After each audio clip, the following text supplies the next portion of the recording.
Sure.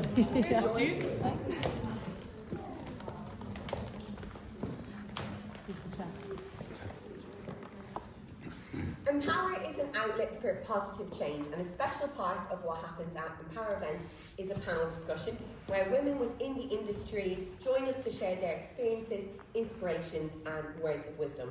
So some of our previous panellists have included Erilyn Wallen, Jess Gillum and Danny Howard, and it's always such a privilege to hear from women who love music speak about their work. So tonight we are joined by the stars of the first segment of the evening. So without further ado, Lilly Vadaneaux is a composer, pianist and soprano who graduated from Clare College, Cambridge in 2024, where she was a choral scholar.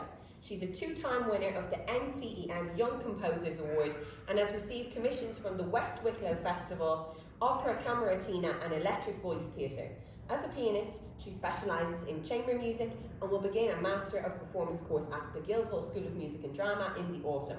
Lilly is also a founder of the Bruegel Consort. So welcome to Lilly. Born in London, Philippa Boyle studied at Clare College, Cambridge, the Conservatorio de Musica Santa Cecilia and Opera Studio Santa Cecilia in Rome. She recently made her Royal Opera House debut as Mette in Mark Anthony Turner's Feston, and upcoming engagements include Ellen Orford for Opera North and Gudrun in Gotterdammerung for London Opera Company. Recent UK concert appearances include a Sea Symphony at the Royal Albert Hall, Verdi Requiem at Royal Festival Hall, and Elgar the Apostles at the Three Choirs Festival. So please welcome Philippa. And last but by no means least, Olivia Shotton studied conducting at the Royal Academy of Music, where she was awarded a Dip Round for Outstanding Performance and the Sir Thomas Armstrong Choral Leadership Prize. She's a conductor of the London Chamber Choir, University of Greenwich Choir, London Youth Choir West, and assistant conductor at Ealing Symphony Orchestra, and was a finalist in the 2024 London International Choral Conducting Competition. Olivia is the founder of the Conventional Project and has led workshops for the 16, Voces 8 and the Tenebrae, with whom she's an associate artist. Welcome, Olivia.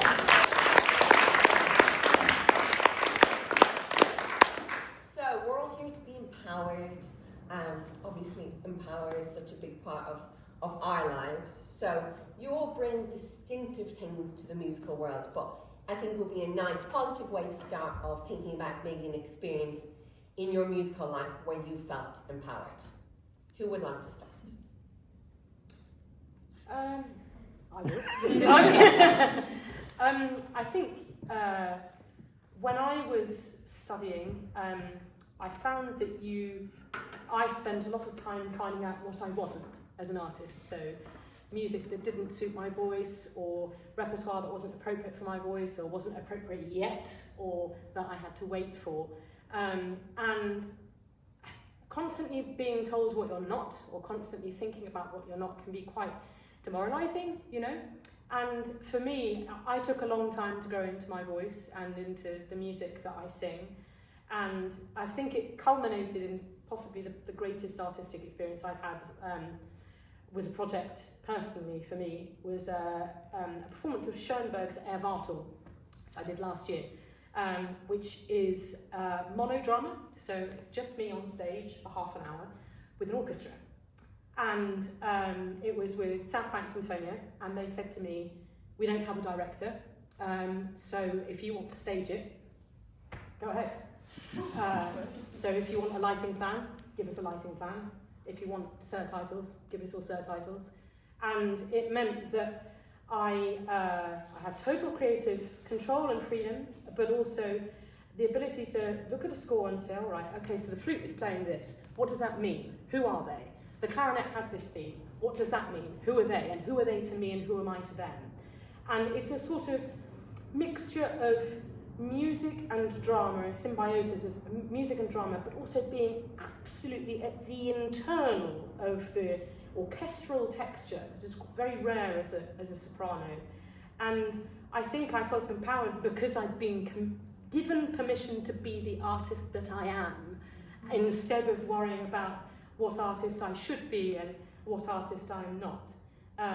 And also, it was, yes, a solo performance, but it was the most collaborative in every sense project that I think I've been part of.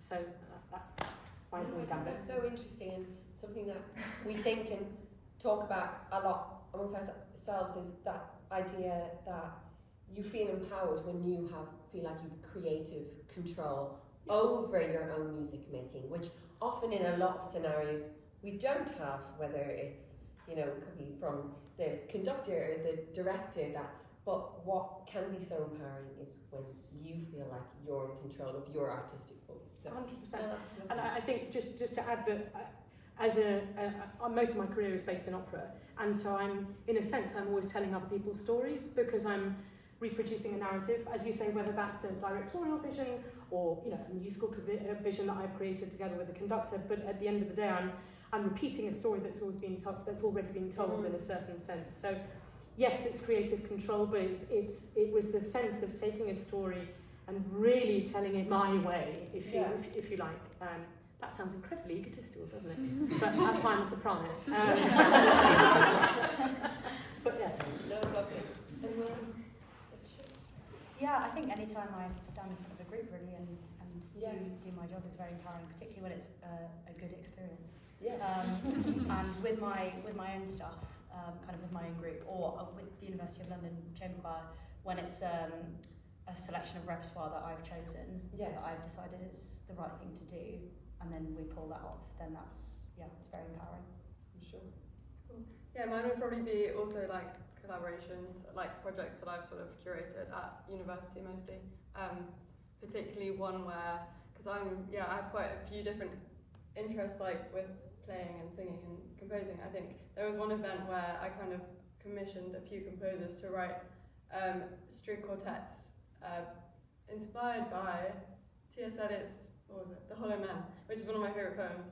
And I also asked three student poets to write poetry, and it was this kind of event which had poetry readings mixed with new music, and I thought I kind of like curated the whole thing, and I included one of my pieces, and they were played by some of my friends from uni, so that was quite a cool experience, also to inspire like creativity from other people as well. It's funny that it lines between your three experiences is curation, collaboration, and creativity.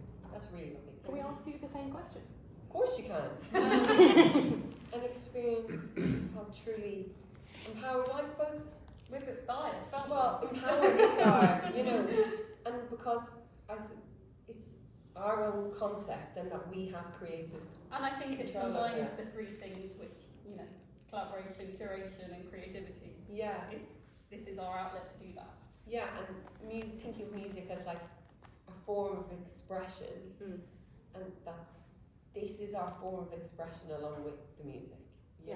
So, and I think we find the people that we work with within empower us. So it's that process, as you say, that like symbiotic process. That all you lovely people that will go home now tonight feeling really inspired and then want to do more, and it's that kind of process. So we're lucky to get empowered quite often. Looking back at your training and early experiences, were there women who inspired you or mentored you along the way? And have these influences shaped your path? Yeah, definitely, yeah. So I've been lucky enough to do some conductor training courses run by women specifically to get young women into conducting. So through Sean Edwards and Alice Farnham and Dame Jane Glover, amazing people to have learnt with.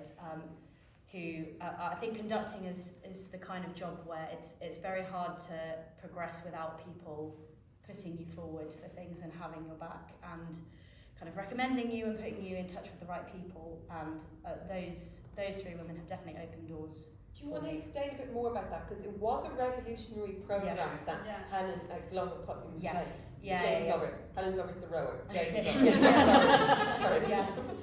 So it's kind of a postgraduate course where you work with the orchestra at the Royal Academy of Music, and you just get the podium time that perhaps you haven't had for whatever reason before. For me, it was that I just didn't know it was a thing I was going to like doing until I did it, and then I thought, oh no, this is much better than practicing violin, which is what I was going to do.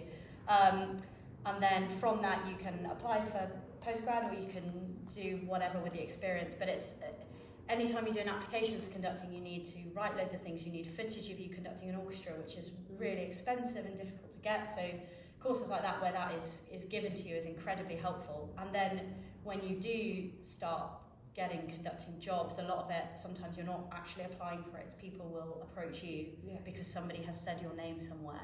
So it's having someone who's already on the scene doing that, just putting you forward for stuff, is incredibly helpful. Building that support. Yeah, definitely. Yeah. For me, I think I was at Junior Guildhall from the age of like 9 to 18 or 19. So actually, most of my teachers there were actually men, but they were incredibly supportive and encouraging. And I'm really lucky to have had those amazing teachers. But actually, slightly later on at school, I had we had a workshop with Roxana Panufnik, who is an amazing composer and who kind of was really supportive to me even after I left school as well. And 2 of the commissions that I've gotten have come from her, like recommending me to people. So yeah, it was incredibly helpful, and also like helped my confidence knowing that she supported me, I think. At that pivotal time. And also like practical advice about like commissions and how much you charge for a certain length of piece and stuff like that. Like I had no idea. So she was, And how could you? Unless you've been told.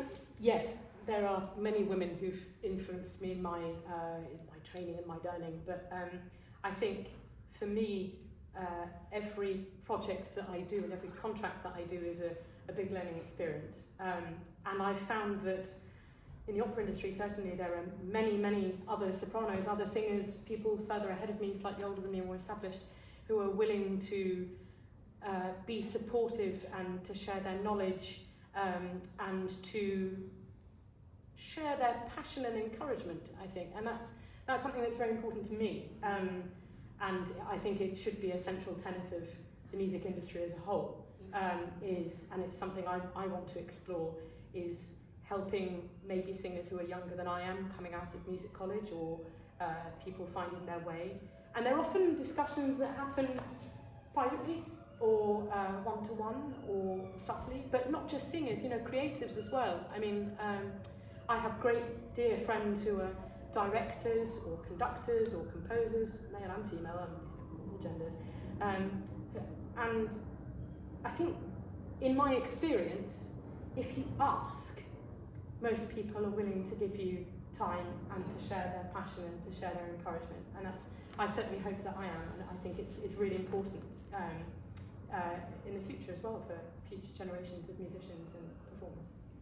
Yeah, absolutely.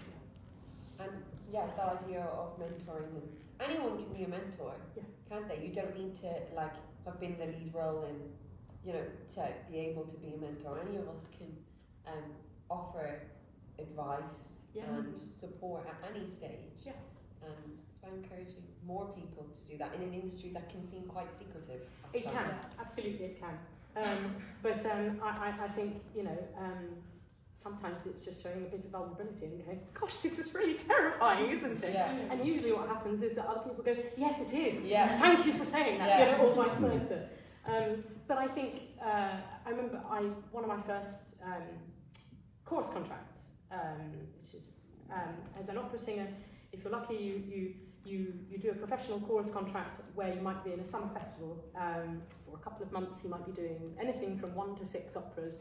But there aren't just singers there. There are dancers, there are stage managers, there might be fight directors, there might be actors, and all of those people have done the same 10,000 hours in their particular craft as we have ours. And I remember making friends with the fight director and being like, I think what you do is really cool. And they said to me, well, would you like to learn to use a sword? Now, granted, there are not many opportunities for me, I suspect, as a soprano to use a sword on the stage, but if you want to write me an opera, then I am there. That's what I'll say. She's got the technique now. But all of these learning opportunities are right there, I think, and I think that's one of those things that continues to make this industry and this profession so exciting, and inspiring. Yeah, and if you're looking for mentorship or something. Now we're getting braver in the empowered thing. I would say just ask. Yes. Now Yeah. I'd say just ask. Absolutely. Even a year ago, I'd be like, oh god. But now I'd say just ask. An unbelievable amount of people have helped us. Yeah. Yeah. Yeah. And we've barely had to ask. Yeah. Some people just offer it. Yeah. Crazy. So go for it. Yeah. Yeah. Something we want to like touch on is like managing pressures and expectations, just generally within your respective discipline. But it's something that can come up when we think of women in leadership positions, and whether like a conductor is a leadership position, you know, being at the soprano on the stage, that is a position of leadership, and being the composer who's written the notes, that is firmly a position of leadership. So, any thoughts about how you've managed pressure and expectations, or how you go about that? If you find it difficult, if you just do your own thing. Yeah, you don't have to have it figured out. So, over to you guys. I think for me as a composer, yeah, I don't have it figured out, but because it's so personal, it feels like, well, first of all, most of the pressure that I feel is probably like put on myself, which I think is the case for a lot of musicians. Yeah. But yeah, like composing feels so personal, and it's like every note you write is like a reflection on you, kind of in a way. So it makes me quite perfectionistic about how I write, which can be difficult. Yeah. I think, but yeah, that's working on that. Yeah. Yeah, I think for me it's just you feel like with everyone, you feel like you want to do your absolute best for every job, for whatever you do. And there are some times where in a well-meaning way probably you're sometimes made to feel a little bit like a trend, I would say. And it's not nasty comments, it's just little things where you think, okay, am I in this room because I've earned my place in this room, or am I in this room because there's a box that needed to be ticked? Which is not a pleasant feeling. So and that can put a lot of pressure to kind of show people that you're there because you are good enough. Yeah.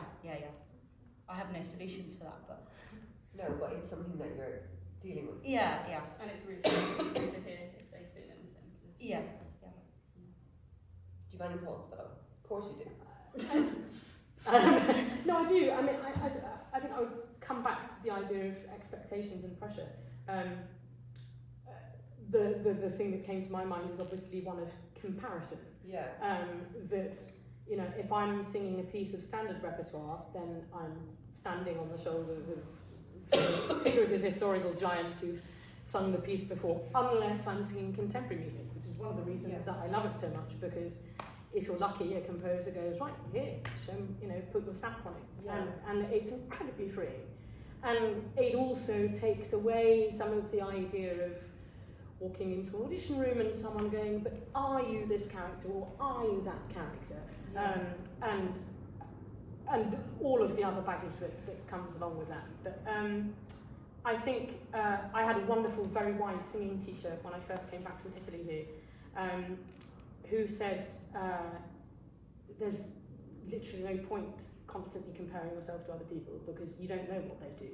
You don't know what they do in an audition room. You don't know what the audition panel is looking for. And actually, if you're still in the game in 30 years' time, and they are too, you'll probably be mates and you'll probably be in the pub together. So I think when I was at Santa Cecilia, one of the lovely things about it is that all of our vocal lessons were collective. So as opposed to having an individual lesson with a teacher in a room for half an hour, whatever it is, every week, we would all be there from 2 till 8 on a Wednesday, and that was everybody from people whose voices were just breaking all the way up to somebody who was, you know, in the local opera chorus but was singing through a scene from Vadaneaux. And my teacher would make a point of going, okay, you're a soprano, find the tenor, go and do the duet from this and sing it to us next week. And our end of year concerts would last 3 hours, and it was full of the joys of music making, and it was real teamwork. And I think that's another thing that's really important is why a lot of us do this, is we love being in a team and making art together, you know. That's why it's so exciting. Yeah, maybe we should talk about collaboration next. Yeah, absolutely. And you obviously all collaborate in different kinds of ways with whether you're with ensembles, singers, instrumentalists, or composers. What do you value most in creative partnership, and how do you build trust and artistic freedom in those relationships?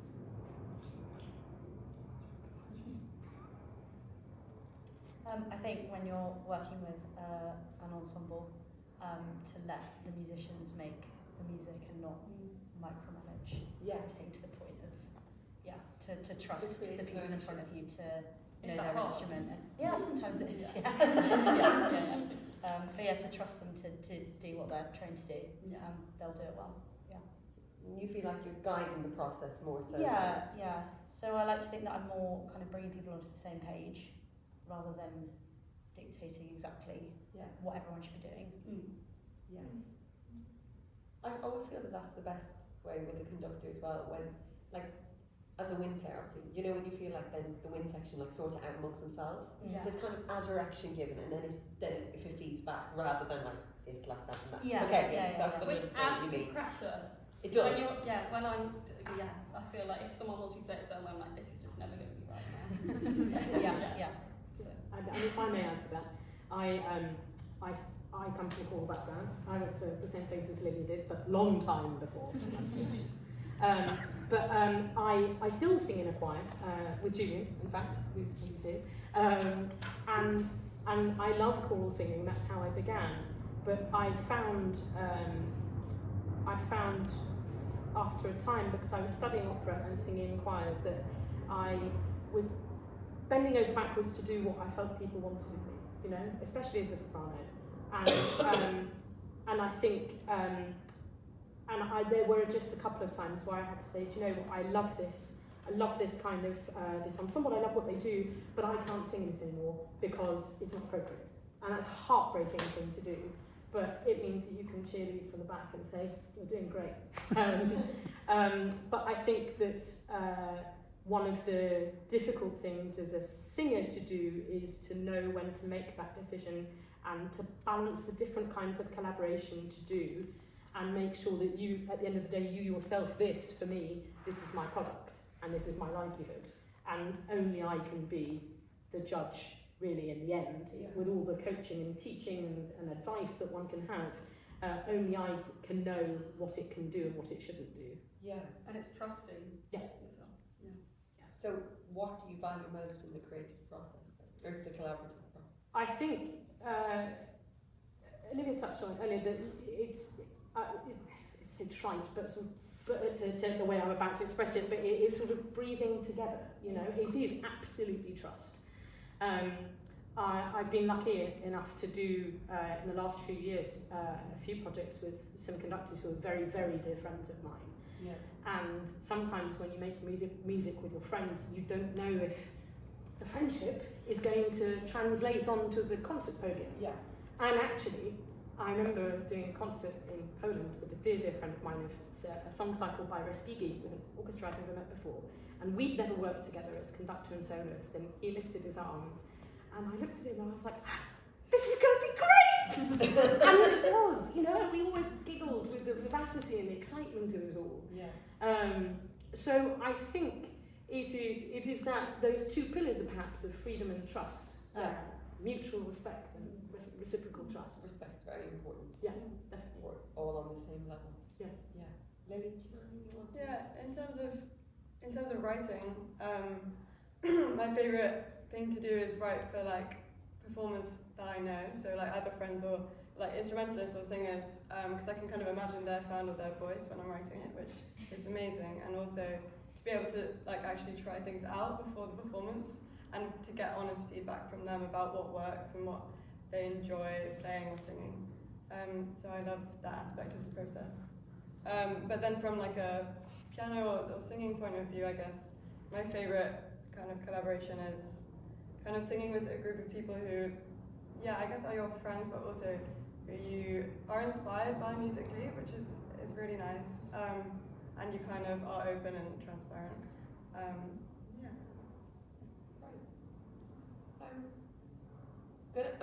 going to ask this question, but very aware of the fact that as a panel of 5 white women.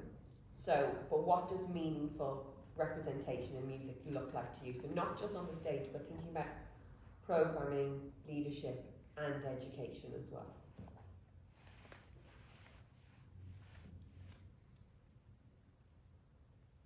It doesn't have to be, there's no right answers or wrong answers.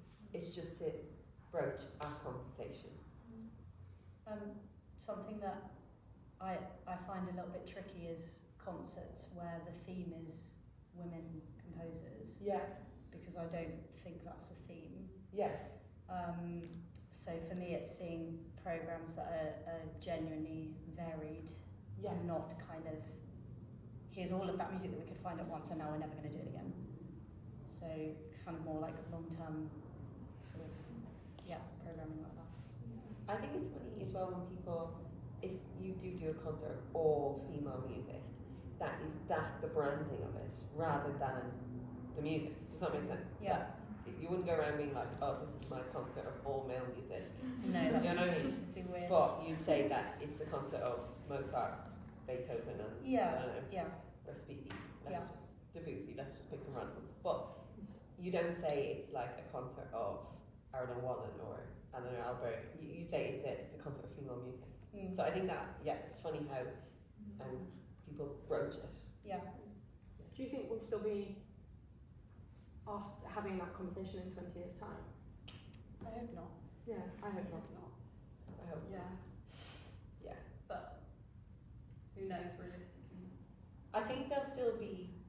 People are more aware, aren't they? I think there'll still be the need for like additional support. For bringing a more diverse range of people into music. But I hope that there isn't the blanket branding of it's this type, the boxed music. Yeah. But I hope that, I think there'd still be, I hope not, but I think there will still be the need for like additional support. Equity. That's it. Equity, Yeah. absolutely. And space, I think that's perhaps an important thing as well. You asked what representation means. Yeah. It's space, and at least for as a singer, I mean, storytelling, I suppose. You know, it's about what stories are being told and who's telling them. Yeah. I think those are very important conversations to have. Yeah, and in what environment? Yeah. Yeah. How? Yeah. Who, what, where, when, why, how? All of those questions. Yeah. I think similarly to what Olivia said, I think there's so much fantastic music written by women, and sometimes in concerts, like it feels like there's just like a token piece by a woman like thrown in there just to like The overture. Yeah, the shortest. But I First think one. I think meaningful representation could include like actual research and finding like the gems of like written by women and making them part of like a standard repertoire. Because often hearing something more than once like actually makes you probably appreciate it. Yeah. So I think having a larger like repertoire that you often hear, and also I think PRS Foundation actually does support encourage repeat performances of music That's a written huge problem. People think in the last 25 years or something. ticking boxes. Because sometimes you hear a premiere of something and then you just never hear it again. It's called Resonate, Okay. I think. Yeah, maybe. Yeah. Yeah. Yeah, Resonate. And they literally, if you're a composer and know composing friends, they give you money to have your piece played again. So or it has to have been premiered, but it's to be played the second time. Which is amazing, because you often don't. And I think people aren't aware of that being an issue. Because it's like, oh, great, you had your piece played, and then you might never hear it again. Yeah. Or when a piece is co-commissioned with an orchestra and then it's their piece, True. Yeah. you know, of new music. Yeah. It's funny. Any more thoughts on representation? I'll just say you have to see it to believe it. So that will be my final thought on that one. Yeah. Think, as you were saying about 20 years from now, we don't go 20, but somewhere 10. If you could design the music world of 10 years time, and what would it look like? 10 years from now. Yeah, particularly for women in the industry, that's what we're here, to talk about. But what can we all do to help? we're all about the small steps. Yeah. Because you don't have to be a musician or whatever to be involved with the work that we're doing with Empower. But it's to it's an outlet to get you to think about what small steps you If could. we all left and did one thing, what would that be? Yeah. Sort of. Doesn't have to be one thing. And you don't feel like the words you say now mean you're going to change the music industry. I can feel like the fear in your face. I think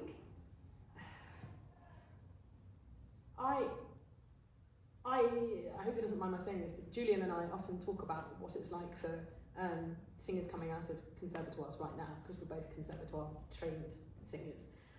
And I guess I think even since I was at music college, and that was in Italy, and it was a different experience. I think singers are now, with the pandemic, with Brexit, with the music industry and the opera industry being as in peril as it is, I think there's an incredible tenacity and resilience that young singers of today are showing, and also an awareness of themselves as a product that I don't think I had when I left music college, and a hunger and a curiosity that I hope I had, and I hope that continues to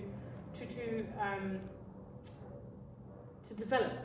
And what I mean by that is that if a young singer can come out of music college not just knowing how to sing Lieder or their arias, or maybe their the scenes or the stuff that they've done, but the transferable skills that they have as a musician, how to produce your own video demo, how to take a good photo shoot, how to record yourself, how to record other people, how to present yourself publicly, being conversant in more than one European language. I think these are skills that, again, I'm sorry to refer to, all I know is being a singer, but I think if those, in 10 years' time, singers can have developed those skills even further, and also continue to be empathetic and curious and open, that's the music industry that I'd like to see. And within opera, I think as well about, the environment, the working environment. Yes. And I know that a lot of that is changing, but like a safe place for singers to create and experiment. I would say within the last 10 years of my professional working life has been when I've heard directors explicitly either state the intention to create or actively create a safe rehearsal room. And a safe rehearsal room is an amazing thing. It's a wonderful thing. Yeah. And it, paradoxically, I think it encourages artists to take more risks. Yeah. If you're in a safe space, you feel freer to play, freer to experiment, Which can only be good for the music. Which can only be good for music. But equally, it's crazy that has to be stated, isn't it? Maybe, yes. That's not to say that good opera wasn't being made before 10 years ago. That's absolutely not what I'm saying. But I think that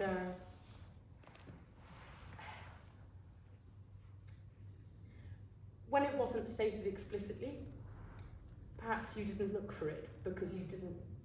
You didn't know that you could. You didn't know that you could, maybe. But actually, if you walk into a space, I remember doing a project with a director who started every day of rehearsals with a check-in. So everybody in the company would sit down together, and if you wanted to, say how you were feeling, whether that was to do with the project or not. Yeah. And that might be, and what it means is that, for example, somebody had an argument with their partner, or they shot their cat in the house before they left, or whatever, however banal. You wouldn't, if somebody was bringing something to work and it aired it allows you to be a more empathetic colleague because you know what's going on with them, and more understanding. Yeah. And that empathetic and understanding, as I've said before, I think that's just being a good human being. Thank you.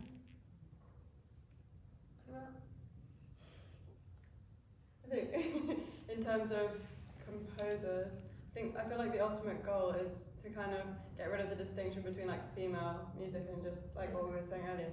And I think, like for example, in the art world, I feel like people thought that there weren't any great women artists, and then they realised that there were. And I feel like music is slightly behind that in a way, and that we still made that distinction. So hopefully that would be. Get rid of the phrase female composer. Yeah. Composer. Yeah.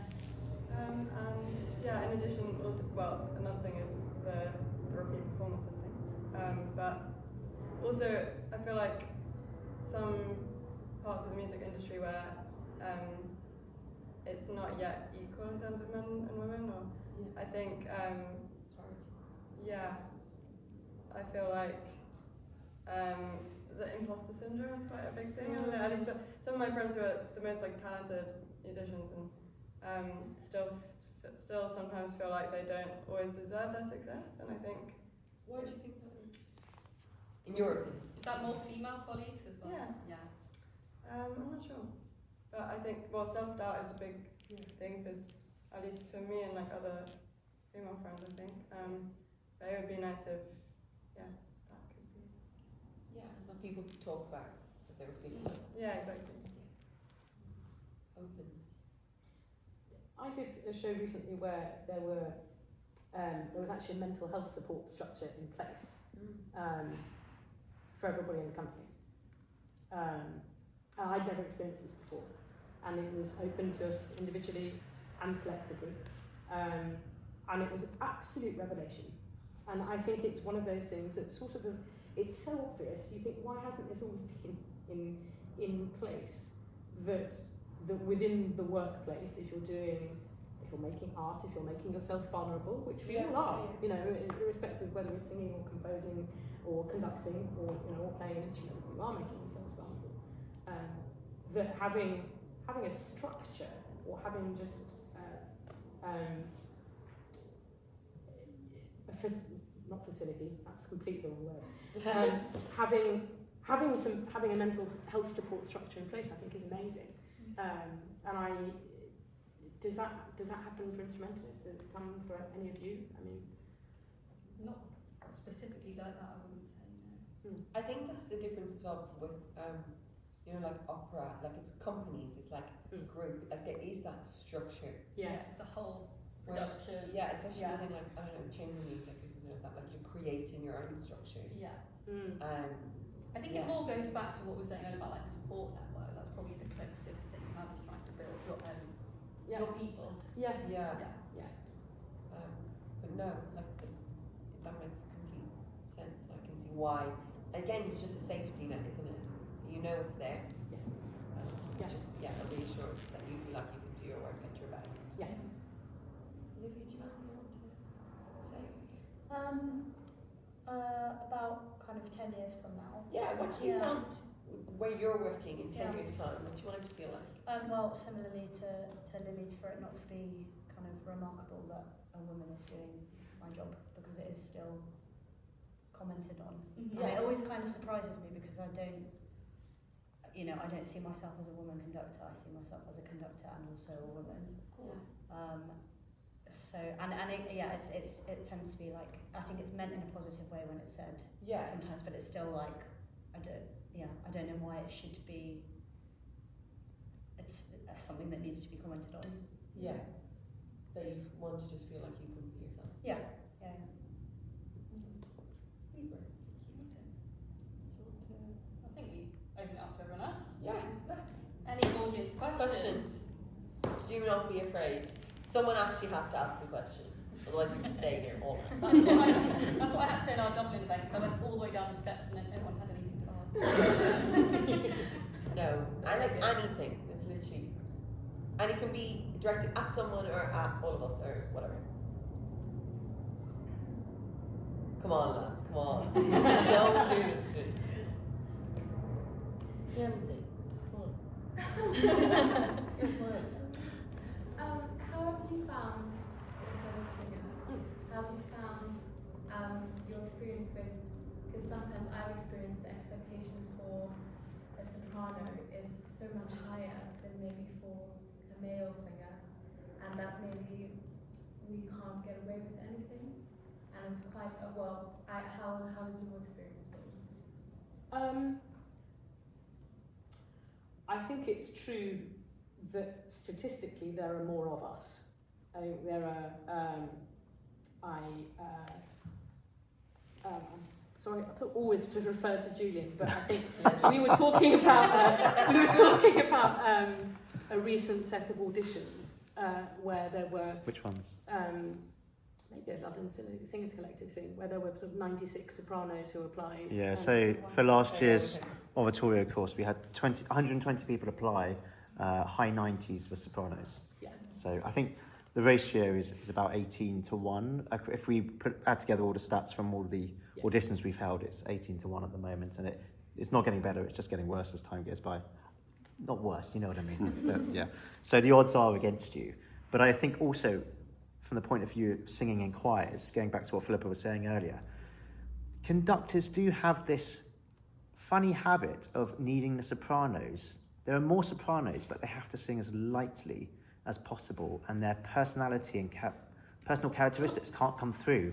But then the men, which I love, it's great for me, they can just kind of go, whoa, in the background, and that seems to be fine. So, it is quite odd, and it does, all my soprano friends feel like they're slightly put on edge during that experience, as they can't really vocally express themselves freely.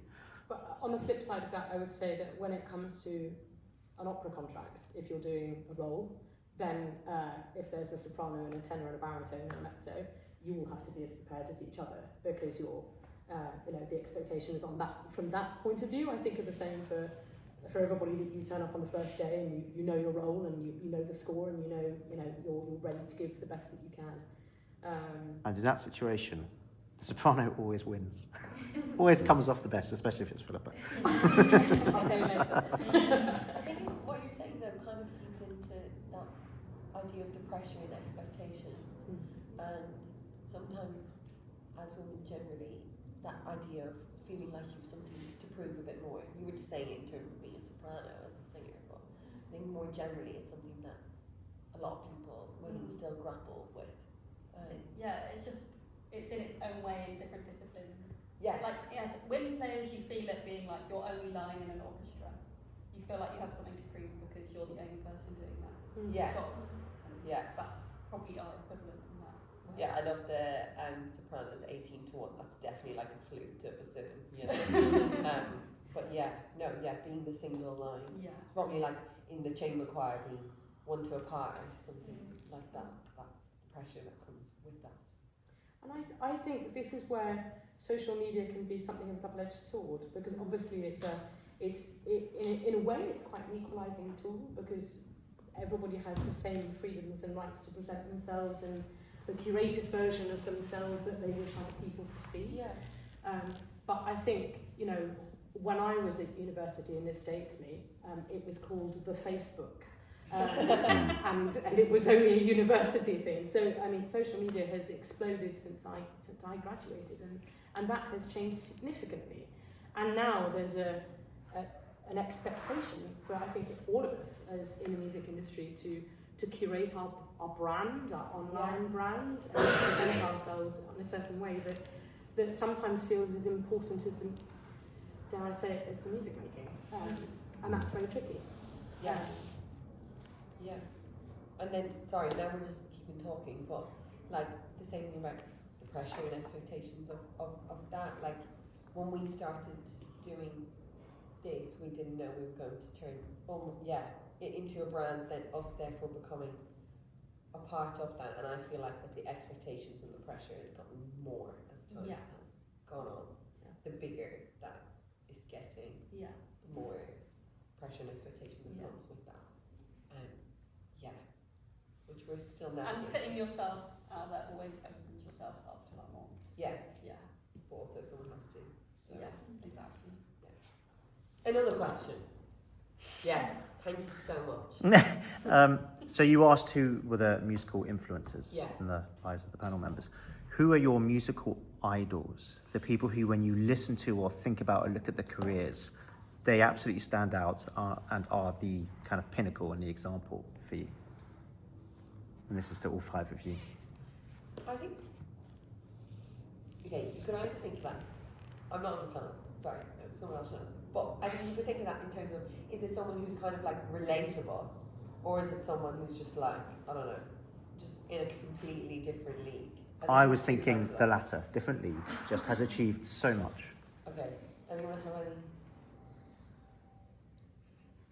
So I actually don't know how to pronounce her surname. Emmanuel Haim, or Emmanuel Mm. Haim. Yeah. I think particularly her recording of Dido and Aeneas is the greatest thing I've ever heard.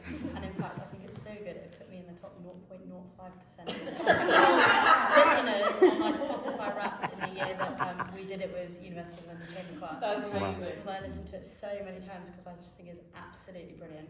So yeah. That's amazing. Oh, it's just so full of character. It's just fantastic. Yeah. Guys?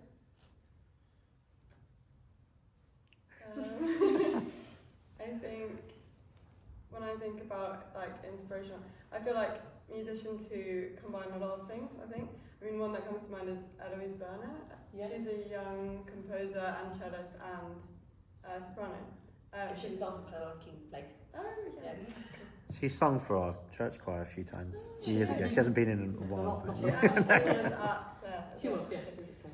But I really am inspired by her like innovative approach, I guess, to like the way she uses language in her music and the way she uses sound. And I think she also performs a lot of her music, which is really cool. And yeah, I listened to this, what was it, like an interview with her and Octavia Bright, who's a writer, and they wrote an opera together that then Eloise performed, like a one-woman opera, and she found that really inspiring. Like, and I'd love to do a kind of collaboration like that. So I think it's linking what the two of you have said. It's about artists who make art on their own terms, Yeah. in a way, you know. When I moved to Italy, one of the reasons that one of the people I was most excited by was Cecilia Bartoli, who's always been, in my opinion, I mean, she's a completely different voice type from mine, but she just has this wonderful ferocity and this sort of, I'm going to stand here, I'm going to take up this space, and I'm going to show you what I'm doing artistically, and sort of, and I hugely admire that, and it was what I was looking for when I moved to Rome. I call it Italianità, or sort of Italianness, but a sort of sincerity and compulsion and a strength, if you like.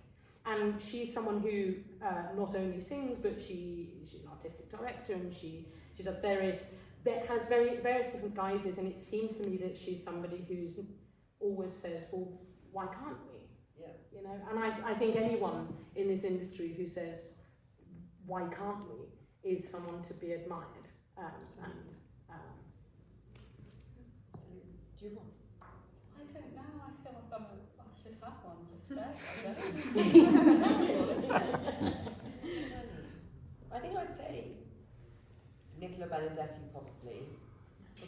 Yeah, because obviously she's an incredible violinist, but equally she's like what she's doing at the foundation is truly trailblazing, and Edinburgh Festival. So it's like the performer, kind of curator, education. I think as a rounded person. Similarly, Maren Alsop, the way that she's, you know, truly trailblazed, is absolutely at the top of her game, and the conducting program that she has put in place is, I think, very inspiring. I do agree. I think it's people who cover lots of ground, like even Elena Arieste, doing yoga, mindfulness alongside music, and just showing that you can be such a wholesome musician doing different things. Rounded. Those kinds of people, I think, are like my ultimate inspiration. Yeah, and even like, you know, everyone's heard it, like, I love Jessica. I know, I felt like I couldn't say Yeah, it. I thought you were I going to say it. really love Jessica. Like when I was younger, because we went to RNCM and she had just gone to RNCM as we were starting. I was like, oh my god, that's so cool. When I was moving to Hull, she was like walking by. Anyway, hold on. But the fact that she plays so many different kinds of music as well, not just classical. Presenting. Yeah, it's that roundness, that breaking the mold a bit, I think. And again, is so passionate about education. She always comes back to that. And her clothes are amazing. So, anyone else? A final question. Yay, thank you. Right. Where's the line between like celebrating fact that we are women in Yeah. the industry Yeah. and not wanting to be pigeonholed as women in the industry. Yeah. Does anyone want to go for that? Because otherwise I'll start talking.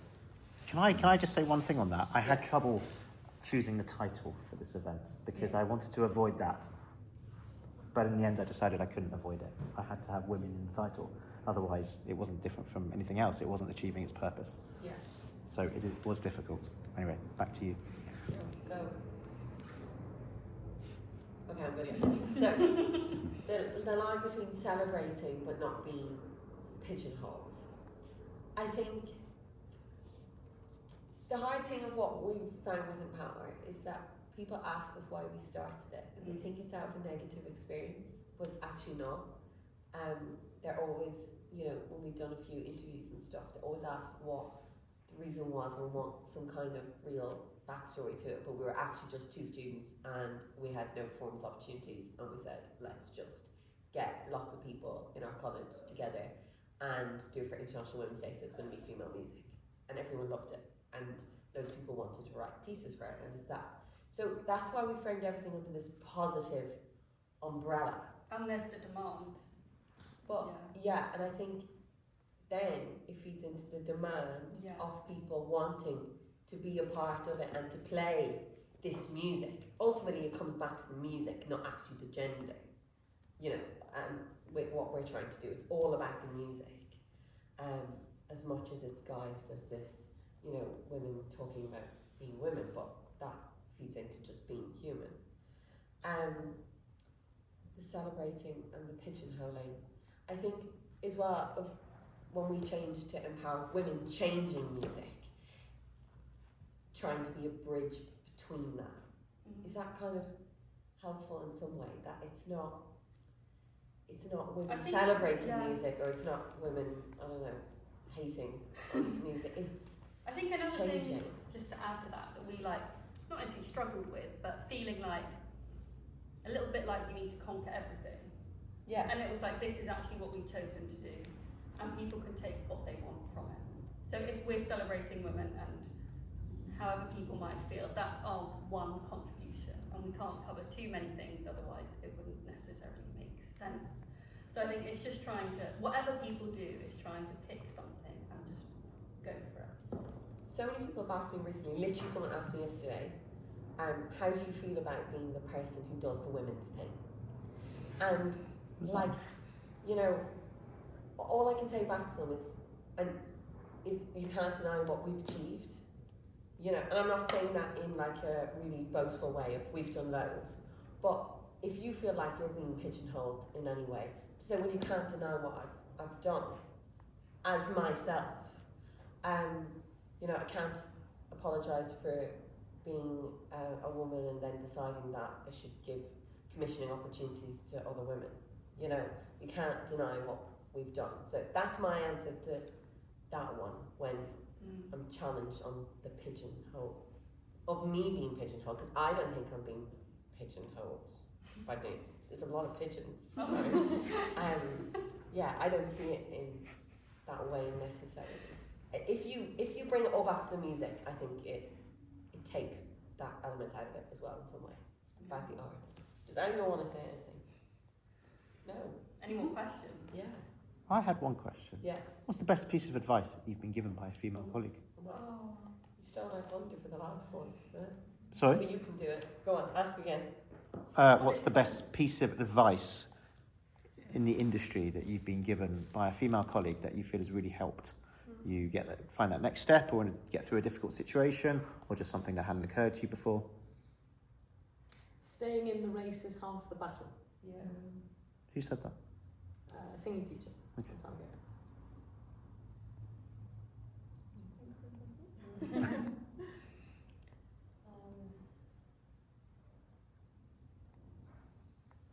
I mean, it's been mostly musical stuff rather than kind of career things. Musical's fun. Yeah, well, I mean, just about what I'm doing. But something that a male colleague once said to me, and I think I could have been annoyed about it, but actually, it was that when you're doing an audition as a conductor, think about what you're wearing and think about why that might want to be trousers, because we're often in a position where we're already on the back foot, and some days you don't need to add another layer of fight onto what you've got to do, unfortunately. And in some ways that's really sad, but in other ways I think it's right. Like there's already quite a lot of battles and barriers about how we look and how other people perceive that when you're the person leading, that maybe some days you don't want to add another one on, and unfortunately by wearing a skirt or a dress sometimes that is going to make those things they think about you more pronounced, regardless of whether they're true or not. Yeah, this is all true. When I first started out, I did some coachings in America, and I was told to go to a big department store and buy a specific jewel-toned wrap dress that was knee-length and had sleeves, that was exactly the right kind of demure, and that I should wear it to every audition that I had because it's universally flattering. And I got an email that said, rather kindly said that they said, not every job is decided on a nice smile and a nice pair of legs, but let's face it, quite a lot of them are. Which stung at the time, and still stings, because that's why I remember it. Yeah.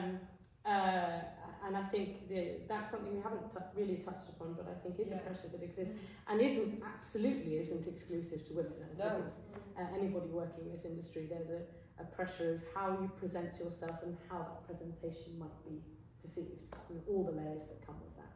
I think is something that is tricky. I think the most helpful piece of advice actually said to me by my piano teacher. I think when I was struggling to like balance different things and I guess to know what direction I should kind of go in, he said to just keep basically, well, this is also what I would say to someone else in the same, but like to like just do what you're passionate about and don't let people discourage you from doing multiple things, I guess, within music. And even like in different fields as well, because you never know what direction it's going to take you. I just want to say I'm more positive as well. I know a wonderful woman who is no longer a colleague of mine, but when she was, if we were at an event and she was introducing me to someone, she'd always be like, this is Olivia, and then basically say my full CV. And I think that's maybe something that, me and definitely some of the other women I know in the industry are quite bad at being like, here's who I am and this is why I'm great and this is why you should hire me.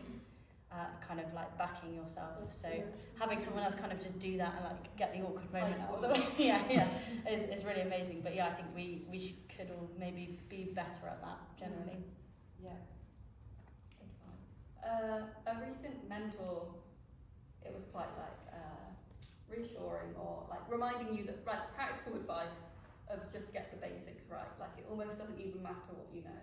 If you don't turn up on time or be a nice person or get back to people quickly, literally all the basics, like people might not want you, and actually the people who get that right are more likely to get work than your musical skills, which obviously is sad, but also it's so easy to do that stuff right, so just do it right, basically. Yeah. Mine was going to be from you, which was the Own Your Space. Oh, that wasn't me. Yeah, I know. Karen Cargill. But yes, but you told me. Yeah, I did. Own Your Space, I think. 3 words to remember before you perform. Yeah. It's so guilty of it, of being so apologetic when you walk into an audition. Hi. Like, look at your feet. Own Your Space. And it's, definitely still navigating that one. But it's a very good piece of advice. Yeah. Should we ask that one? Our final question. Similar, but it's still different. We call it the quick fire. So we always finish our panel with one piece of advice to your younger self. Doesn't matter how young you are. Even if it was a month ago. Yeah. Keep going. Yeah. Keep going. It's easier said than done, but just like don't worry about things. Setting and just like sell yourself and know your own worth, I think. Yes. What a lovely way to end this. Thank you so much. Thank you.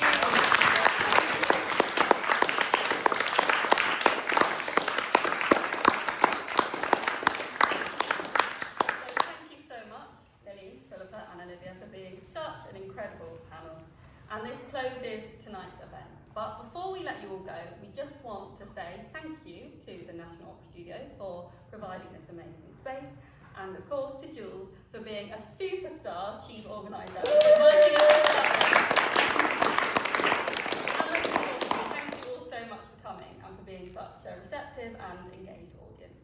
So please do check out the London Singers Collective website and the Empower Women Changing Music website and social media for all our upcoming events, and we hope to see you again soon. Thanks so much.